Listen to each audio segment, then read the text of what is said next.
Okay, we're live. Yay, it worked. Okay. So, hello and welcome everyone. So, I'm going to try to make sure that we follow this also on Facebook so that anybody who has comments or questions, or if you're watching this live or on the replay, that we can reach out to you with any answers that we may not get on the live. So, welcome. I'm Laura Bertoni, and my beautiful guest here is my dear friend and partner in crime and so many other things, Laura Brailsford. Laura is a financial advisor with Edward Jones, right? Yes. And she's also a yoga instructor. She's a dance instructor. Is very well-rounded, beautiful human being. I'm so honored to have her in my life as a friend and also a colleague to be able to share with you guys some of the solutions and some how to overcome some problems regarding financial setbacks and financial dreams that women have. And, you know, before we got on this call, I was chatting with Laura and I was like, look how far we've come, you know, for so many years. You know, Laura and I have been working our businesses, you know, on the side, part-time around our kids. And, you know, I feel like we've made it to the big times because we're, you know, helping people, helping women manage their mindset around money and also start investing in their financial future because women have desires about money. Laura, so what are some of the things that you hear from women that you help them achieve? Like, what do they want? What do they come to you and say? I want, what do they say? Well, absolutely. So ultimately, women struggle with the self-worth piece, and that's usually stemming from a partnership or some generational or family history, how they grew up. But what I find is a lot of women really struggle, especially women in a relationship, struggle with the idea of creating a legacy of their own, creating abundance and wealth of their own. And I also have a lot of women who are in transition come to me because they maybe have been left with very little or don't know how to work with what they have, and really need some guidance in creating this nest egg, this legacy, this cushion, so that they can live the rest of their lives how they want to, in abundance with wealth. So that's some of the things that they're wanting. They're wanting that nest egg. They don't want to rely on their spouse or always feel like they need to ask permission, right? So they want their own control over their finances, right? And Yeah. I think that's some of the other things that I come across too with women is that they want this financial freedom and they want this money to just show up in the bank, right? They just, and it's like, okay, well, there's some steps that we need to take in order for that abundance just to show up because yes, there's manifestation. Yes, there's so many things that we can do. And we're going to talk a little bit about some of the steps that we can take in order to bring all that to fruition. But, I personally want to be able to do whatever I want, whenever I want to right now, right? And get to the point in my business and go on family trips. Like I really want to have some really great experiences with my family because that's something I really lacked for a long time. I think that in my first marriage, which we all know that didn't end so well, that we didn't do anything. It was like, I don't know what I was thinking. Like we really did nothing. We didn't even go to Niagara Falls. Like we were so scarcity mindset that it really affected our communication. And that's a huge underlying issue for a lot of relationships now, right? Is that if they're not fighting about, not enough sex, they're fighting about not enough money or what to do with the money, or there's, more months than money, right? Mm-hmm. At the end. Mm-hmm. And it doesn't make for a happy living if you're always fighting with your spouse about money, right? And no. And so some of the problems, I think, like if we want to jump into some of the problems, and you had mentioned a little bit about self-worth, right? Like, so like, why do women have low self-worth about money? Well, I think that it comes from a variety of backgrounds. The key point that I actually heard you say is the permission point. So having to ask permission to spend money, having to ask permission to go and get your nails done or to go shopping or go have an afternoon with your girlfriends, asking for Or hire a permission coach. or hire a coach. Yeah. I get that all the time. I'm like, I've got to go talk to my husband. I've got to go talk to my partner. Now, sometimes that is just a way to like get away from the situation and have some time to think about it. But more often than not, it's true. And, you know, even right now, before I spend money, I do talk to my partner. I do discuss it, but we come to the plate at a level playing ground. We come to the plate where not one of us has more or less control over the finances. We both have our input, we both have our income, and we both contribute on varying levels, of course, depending on what's happening in life. But we both have the opportunity to contribute, and therefore it's up to both of us 50-50 to really decide. But what I try and teach and train, especially women, and as I say, I mostly attract women because I've kind of found this community of women who really need the help. yeah, Who really need the lesson. They need the help. And I was that woman, Lori. I know you were that woman. And we have had this conversation before where I didn't come from a background of wealth. I didn't come from a background of knowledge. I came from a very, very poor financial background with not a lot of money. And I made a lot of mistakes, especially in business. And I overspent and I, you know, overcompensated. And then I, you know, made choices based on my relationship at the time rather than what I needed or deserved. And I didn't have anyone to take me by the hand and say, this is what you need to do. And this is how you create your legacy. And this is how you keep your business going. And the fluxes of money were like this. And I just didn't understand. I said, I'm making enough money to have wealth in abundance. And yet I can't seem to figure out how to hold on to it. I can't seem to figure out how to, monetize my own value, to charge accordingly. So there's a lot to it. And it really does require a hand-in-hand relationship where someone can say, this is how you start.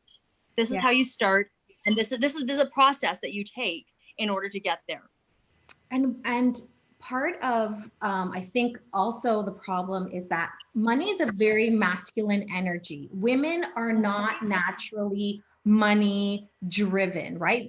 We always hear women say, oh, I don't need a lot of money. I just need enough to survive. And it's like, okay, so there's that survival scarcity mindset. And it's like, but what's wrong with having a lot of money? Like, really, what's wrong with having abundance to the point where, okay, just have it there just in case. And back to that permission piece about women who feel they need their spouse's permission, or, you know, because they're not maybe contributing to the household, inequality financial. But let me tell you something, and this is, you know, something that I learned behind, whether you don't make a dollar amount and you work in the home and you take care of children and you cook and you clean, like there is a dollar amount to that, because if you were no longer in the picture, your spouse would have to pay someone good fucking money to do what you do, daycare, cooking, cleaning, like, you know. So you do bring a value to your household, even though you may not be bringing the dollars. Do you know what I'm saying? I just want to really get that point across to women. So there is equality there that you are entitled and deserving of. Just to make that point quite clear, right? Yeah, so absolutely. And that's a mindset, because I think we're so programmed as women. I did the best financially when I was single, on my own, not depending on another income to come in, and saving my money and managing my money. And it was like, as soon as I got into a relationship, so after my first divorce, so before my divorce, I put the down payment on the house, right? Like, after my divorce, I lost like all that investment, right? So I was like, what? How do women take better care of that, right? Where they lose themselves, they give and give and give, they give their money, they give, you know, everything to their man, because they think, now I'm going to be taken care of. And it completely works in the opposite. Yeah, women are predisposed to think that they have to take care of everyone first, that everyone comes first. The kids come first, the husband comes first, the house comes first, the laundry comes first, everything comes first. So if quite often a woman in a relationship, they're given $50 and it's like, okay, make sure everything else is paid, everyone else is taken care of, and then come and pay myself. And the reality is you should be paying yourself first. So I don't know how many finance books have been written on it, but whatever is coming through that door, whatever your value is, if your value is, set amount per hour, you need to be paying yourself first to create the own stability, to plan for retirement, to plan for living to the end of your life, no matter if you have someone with you or not. At the end of the day, we don't realize, in our 30s and 40s and 50s, that no matter what happens, whether you stay married or you stay divorced, at some point in time, one spouse is going to outlive the other. So it's not just preparing for a future, it's preparing for retirement and then living in retirement. That's the challenge. Everyone thinks, oh, I have to put money into my RSPs so that I can prepare for retirement. And it's like, well, what about when you're in retirement? What happens then? So living in retirement, what does that look like? And the reality is it's such a simple process, but we don't value ourselves enough to sit down with a pen and paper and do it for ourselves. So I often say, when I speak to women, I often say, let's start with you. Let's start with you and sit down, and we'll develop this process. We'll develop a step-by-step guide that's catered to you based on where you're sitting. So it might be— I just want to say hi to all the people that are watching. Oh, yeah, absolutely. Ladies, if you have questions, just shoot them. I'm following on my phone here. So there's us. There's a little bit of a delay, but I love it. thanks for watching, guys, because this is an important topic. I think a lot of women really need some skills and tools really to start to figure that out. But that piece of taking action, and even if it is having those difficult conversations with your spouse, to be like, okay, we need to do this. And even if they're not on board, you can take action on your own, right? You can do but at the end of the day, you're the one that has to be happy. And I think that women sacrifice their happiness because they don't want their spouse to feel emasculated, or they don't want to take control, or they don't want their spouse to feel like they're not contributing enough. Because you mentioned that before, Laura, that it can, men are so like, I'm the provider and, I'm going to do for my family. But we're getting to a place of equality here, people. Like, we have to take equal responsibility for our livelihood. Yeah, our lifestyle, our livelihood. And, regardless of whether money doesn't drive you, you still can manage it. You still can make it work for you. And, part of the program that I have, we talk about something called the cash flow quadrant, which is how you make money, and how, you can trade time for money. You can become self-employed, still trade time for money, but you can be a business owner, or you can make your money work for you. And every single quadrant, the end goal is to make investments, because your money, working for your money, working on its own, is tireless, right? So you want to get money in the bank, in an investment, not the bank, actually, forget the fucking bank. The banks suck. So you want to get it in an investment, in an investment. I said it, you're welcome. Because, 0.5%, 1%, you're not going to get anywhere. So you want to get it in investment that's going to make money for you and keep making money for you. Because the longer you can put your money in the bank, the doubling periods, like I know a few things. But for me, and I think a lot of women struggle with, is getting to the point of actually taking action. And I'm really excited today, Laura, because part of fixing the problem is knowing what the solutions are and actually taking action into doing something. And so,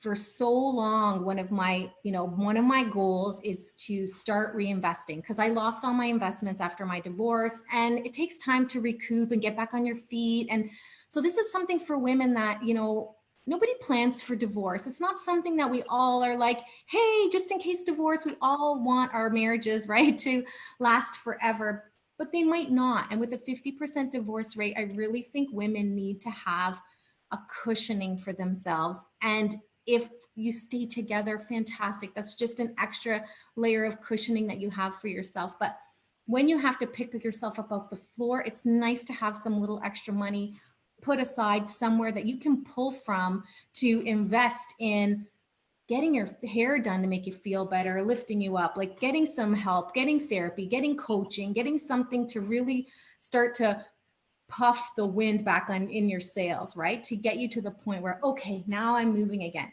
because not everybody plans for that. So I think that's really important. So for me, not having that and losing that and having to start all over from scratch and da da da da, I'm excited to finally say and be in a position to commit to moving forward with that with you today. And I want us to record that journey so that we can share it with people, so that we can share that, be like, okay, so what do I do? How do I do this? Because I want to say green like everybody else in the sense that I'm starting from scratch, but I know what I want and I know where I want to go, right? So part of the solution is understanding money is a tool. It's a leverage. We tie so much emotion to so much identity to money when it's just a tool. You exchange it for goods. That's it. It doesn't define you. It isn't you. You are not money. You're not defined. Bank balance, right? You are not any of that, right? So all of you ladies living in overdraft, you are still worthy and deserving, right? Like I've been there. Yeah. And to be quite honest, living in overdraft does not make you less deserving. Living, you know, the challenge is that use your overdraft to invest. No, exactly. We think we define ourselves by how much money we have, especially as women. It's like, what are you carrying? What are you driving? What does your house look like? And even more so when we don't have someone with us, we define our success by the money we have and by how we stand in life. And it is such a false perception of reality that, you know, we really need to shift out of that. And I can say personally, like I have not lived a good money story. I have had so many challenges along the way. And it wasn't until I made the mindset shift. It wasn't until I said, that's it. I am done letting any other person in my life have any sort of impact on what I do and how much success I have. Right. And it's when I finally just said, I'm going to do this. I'm going to start with me. I'm going to serve me first. I'm going to fill my cup. And then I can share with everyone else. And then I can, sister, I love it. Right? Yes. Absolutely. Absolutely. And if you've known me over the years, it's not been easy, but I'm here to tell you that it's simple. And you can do it with the right and you can do it and with the right guidance, right? So we do have a question. Alicia asks, do you recommend investing in dividends long-term? If so, how do I start? We're going to answer that a little bit closer to the end. And how much do we need to get started in investing? So, which you kind of already touched around. So Alicia, we're going to answer those questions. But part of the solution number I want to talk about is the money is an energy, right? So learning, what are you going to do to raise your vibration, to feel good, feel better, feel more confident, feel more worthy, more deserving about meeting that goal, you know, that drop $5,000 in Gucci next week or whatever, right? Like whatever that goal is, right? For me, it's Chanel, but whatever, we'll get there. And absolutely, to start budgeting your money. So if you don't have a budget, that's where you're going to start. You're going to figure out, how much do I have or can I invest right now? And actually, before you even take out all the kids' activities and you put all that in, you should put first investment, future savings, right? Start small even, right? You got to clear. I have one thing to say. Before you even start with that budget, start with the goal. Start with the dream. Start with yes, the budget is very important and we have to get to that. But start with what are you budgeting for? Are you budgeting to what do you want? Right? Where do you want to be? In the beginning. And start big. Start with, you know, I want a boat, or I want to buy that cottage, or I want to buy that Louis Vuitton, or I want to never have to depend on a man. Design, whatever it is, start with that. And we budget. And then we budget to allow for the appropriate amount of investment to reach that goal. And that's when it becomes very clear, because it becomes very clear if you're on track to do that or if you're not. The key is once you make that clear and you can see if you're on track or not, it's like, what adjustments do you need to make to that budget? What adjustments do you need to make to your life in general? It may just be, for some people who have planning for retirement, they may have to retire 1 year later, 1 year, 1 year to make the world of difference in their life. Or maybe they have to put away $100 more or $50 more per month. It becomes so crystal clear when you actually do the goal setting and the budget that you can actually see it's visible, it's tactile, you can touch it, and then you can see what it looks like. And so if you have a problem with dreaming, right? Number one, if we get to dreaming, so we're talking to a group of ladies we got one lady who's like, right, what do I do? What's the minimum can I start to, fuck, Laura, I don't even know what I want, right? So it's like, if we got to start from the beginning, it's like, okay, you got to start exercising dreaming. If that starts with journaling, be ridiculous. No one's holding you to it right now. Just be like, this is what do you desire? Because if you have no desires, there's a little bit of a deeper problem there, because it's like you're playing really small in life. And we're here to tell you that if you just came out of your shell just a little bit, took a little bit of a chance and played the what if game, but what if it's the possibility game, you're going to get there, because it's not impossible for you, impossible for everybody else. It's possible for everybody. It's just like, what do you need? What layers do you need to strip away? What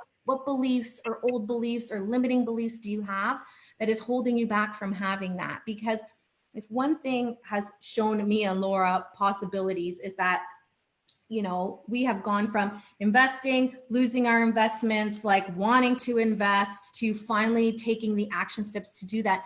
It's been a process. It's been a healing process, a confidence building journey, investing in ourselves, investing in personal development. Like we haven't gotten to this point because we just were like, okay, I've got a dream. No, we did the work. And the work means doing the work to build your self-confidence level to the point where you say, yes, now I have a dream. I want to, and put your family in there so it doesn't feel so selfish, right? Because women have a problem with it just being about you. So if you have a dream or a desire even to take your kids to Disney one day, that's a great start. Start with a family vacation. That's possible. Women dream about that.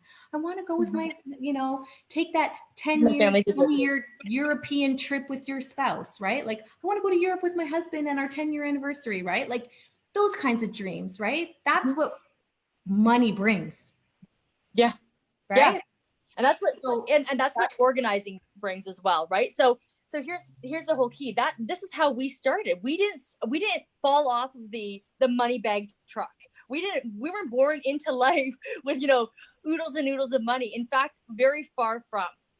And the challenge was undoing the fact that, we were born into a certain type of lifestyle, and it's a certain type of income bracket, and a certain type of maybe education, and a certain type of self-worth and deservedness. And I can remember my mother, even recently would say things to me like, that's a luxury that you can't afford. Those words, that's a luxury that you can't afford. And I had to really do the work to uncover that and to think, no, I can't afford it, because I'm making choices. I'm changing the way I look at things. I'm changing the way I look at money. And your generational baggage is no longer serving me. And I'm going to move past that. And it's when you make the choice to move past that and to uncover that and to, yes, journal it. Yes, write it out. Yes, do the work, meditate on it, whatever your tool is. And if you need tools, talk to Lori. Because we've worked together for so long. And I know that we just sat there one day and it's like, what does this look like? What does it look like? And we're going to get you to a point right here is that if you're ready to take the step and start small and ask questions and be like, where can I put my money? You're going to go to Laura for sure. This is what we're going to talk about right now. Like if you're ready to make some investments, like Laura's going to talk to you about all your options about investing in dividends long-term. Like, do you recommend them, right? Like those are products, right? But if you're not quite there yet to be able to pick up the phone and have a conversation about your money, then maybe you need to pick up the phone and call me and be like, Lori, what's holding me back from my money stuff, right? So you can call and talk to Laura if you're ready. You can go and read books. There's The Energy of Money, which was a fantastic book for me. So I'm going to shout that out right now, because what it does at the end of it too, it helps you manage, right? So, money mindset stuff is all about, like, if you're not getting your teeth fixed because of money, if you're not getting your health, you're not paying for supplements because you can't afford them, like all these little things are big things. Like there are things you need to put first, make sure your health is in check, and like all those things. So energy of money ties the physical and the metaphysical energy to the physical part, right, of money. Mm-hmm. And it ties that for you, so you can get an idea of manifestation. Fantastic book. That might be a great start for people if you need to read a book about money first before you have a conversation with about it, because everyone is at different stages and we want to really be able to meet everybody at the stage that they're at. So go read a book. Like, that's a great place to start. If you don't know how to make a budget, like, Google that stuff online, right? Like, if you don't, I have access to that, so I can help with that. I definitely have the tools that I don't just offer investment choices. It's more than that. So yeah. If you're looking for a budget, like an actual spreadsheet, if you're looking for tools that, whether or not you have the money to invest right now or not, I have the tools for that, because I can help guide you along to get you to the place where you need to be. And, and just in a nutshell, I know we're going to answer questions later, but the reality is there is no how little can I invest. There truly is not. And I help to guide people to show them that. But what do you recommend? There's truly no little amount to invest. Like, there's truly no little amount to invest. I have clients who have started with zero. They have a baby bonus coming in. Oh, well, they have a baby. You know what I mean? You can start with very little. It varies from person to person. It varies from goal to goal. It varies from investment to investment. I cannot sit here and say everybody should invest in this product and everybody should invest in dividends, for example, and everybody should invest and do an RSP or a TFSA or RES. There are so many choices out there. Very unique to each person. But it's incredibly unique, and it's unique based on where they are, where they want to be, and how much time and energy they have to get there.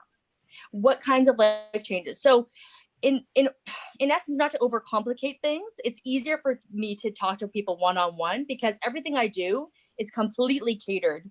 Okay, so Alicia, thank you for your question. If it's appropriate, Laura's going to reach out to you directly to answer those questions, because it's too broad of a question to specifically answer right now. Fair enough? Absolutely. And that you answered the question, how much do we need to get started in investing? Next to nothing. So, next to nothing, right? You need a goal and you need a plan. That's what you need. That's what you need. Bottom line, you need a goal and you need a plan. So why is money so difficult for people? You just need a goal and a plan. It's the mindset. Because people don't know that. Yes. You don't know that. You don't know what you don't know for sure. Absolutely. Right? I have a little story. When I was in my mid-20s, I worked in a restaurant. I was a bartender. I served tables, but I worked in the financial district, and all of my clients were financial advisors. And at the time, I truly was making more money than I could ever dream of, more money than I could ever imagine, but I had no idea what to do with it. And I didn't think that I deserved it. I didn't think that I was worthy of it. I viewed myself as a bartender, as a waitress. Why did I deserve affluence and abundance? Why did I deserve wealth? Why did I deserve to invest in myself? And I spent every single penny. I spent every single penny of a 6-figure income that I was making serving tables, because I didn't have enough value or worth in myself to treat myself as I should have been treating myself. So if someone then had said, you just need a goal and a plan, I would have said, show me how. And I would have been able to help. It would have changed where I am now. Yeah. Sometimes it takes more time. You know what? It's just interesting that you said, show me how, because you're such a visual person, right? So also even the language in terms of like, if you're having trouble seeing the big picture or dreaming a big picture, like, speak it, record it. Like, what does it sound like? Like, what, do you want just sounds of the ocean? Like, do you want, seagulls cawing in the background? Like, you could just go to the Berry Beach for that. But like, we're talking like we want the sounds of the ocean.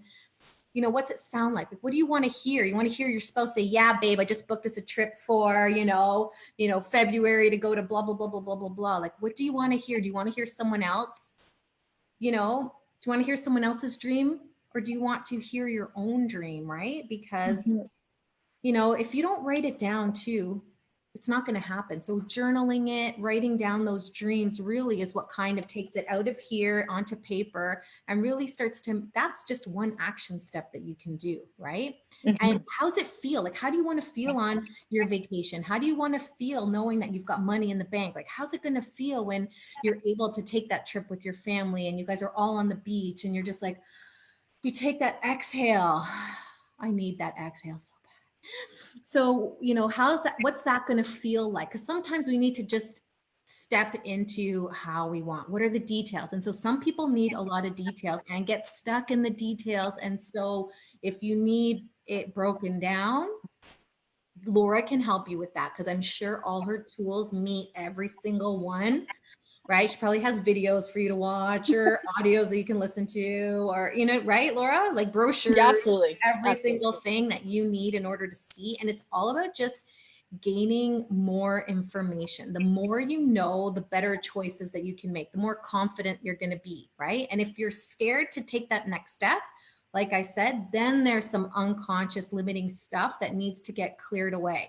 And trust me, I have been there. I had to do the work. I had to clear out all that stuff. I had to start to tap into, the things that turned me on. And I'll tell you right now, money turns me on, like hard, right? Like I want to have a passionate love affair with my money, and I'm going to invest it in Laura. Like that's how, I want to watch it grow. And I want, like a kid, I want to see it grow and achieve milestones and, all those things, because our money is just an extension of us. Absolutely. Absolutely. And also you mentioned the education piece. The education piece, the knowledge is power. So I don't know about anyone else, but I was afraid to ask questions before. When I was so ignorant and so afraid to ask questions that I didn't realize that when you put money, and this is years ago, I've obviously done differences, but I didn't realize that when you put money into RSPs and when you put money into TFSAs, that you were investing in something. I didn't realize that. I was just like, oh, that's just a savings account. I did not realize. So never think that any question is stupid or dumb, or that you should know more, because I, as a financial advisor, did not know what investments were prior to doing the work, writing the exams, doing the study, educating myself, asking the questions. So don't ever feel afraid to ask the questions, because we are not taught this in school. We are not taught this unless you're born into a financial family, someone who has the experience and the knowledge to pass on to their kids. We are not taught. We're not taught how to invest. We're not taught about products. We're not taught about, safe investments versus risky investments. There are so many things out there that we are just lacking the education on. So ask the questions, because guaranteed the questions that you're asking, it wouldn't be the first time we've heard it. It wouldn't be the first time that I've had to answer that question, or that I haven't asked it myself. Yeah, there's no stupid questions when it comes to finance. No stupid questions. Like you don't know what you don't know yet.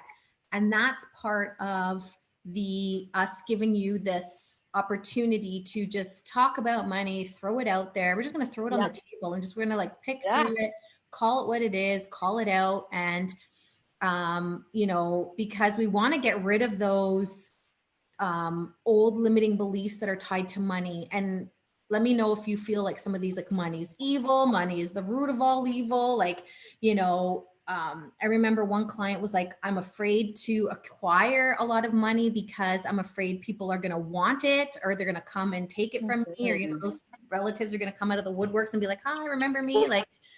And so they don't want to be taken advantage of. So nobody tells anybody about their money. Right. And so and so I love women who are, upfront and honest about their wealth accumulation. I mean, we're not talking figures here, but too, that's another thing. We're afraid to talk about numbers and how much we make and how much, because it's so hush hush and it's rude to ask, and, and it's but that's because we tie our worth to money. And it's not the way. It doesn't matter, right? It's what you do with your money, how you spend your money. Are you happy? I think at the end of the day, like, you can live a minimalist lifestyle totally and be 100% happy, right? And acquire abundance and wealth in other ways, right? Absolutely. Absolutely. It I really love, just comes down. and It you know comes what? I down to think, that life.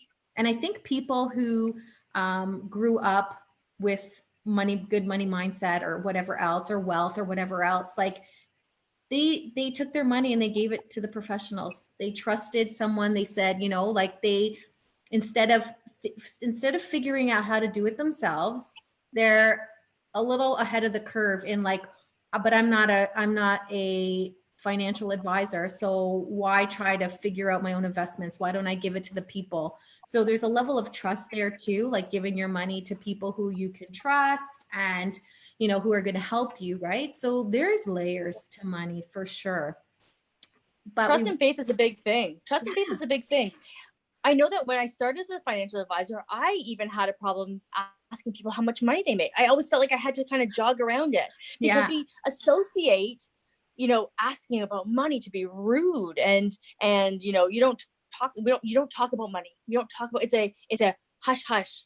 It's a hush hush topic. And here I am, a financial advisor who really had to overcome the idea that no, it's my job. Like, you wouldn't walk to a doctor or walk into a doctor's office and they ask you what your ailments are and you're like, or they wouldn't be afraid to ask you what your ailments are. And yet we have such a hard time talking about money because it's perceived to be rude. And I mean, there are situations where it's not appropriate, but when you feel like you have to be closed up or secretive about money or embarrassed that you're about going to get judged, don't, you know, or maybe they're worried they're going to get judged, like they don't have enough money, or, you know, but we've already discussed that, you know what, amounts doesn't matter.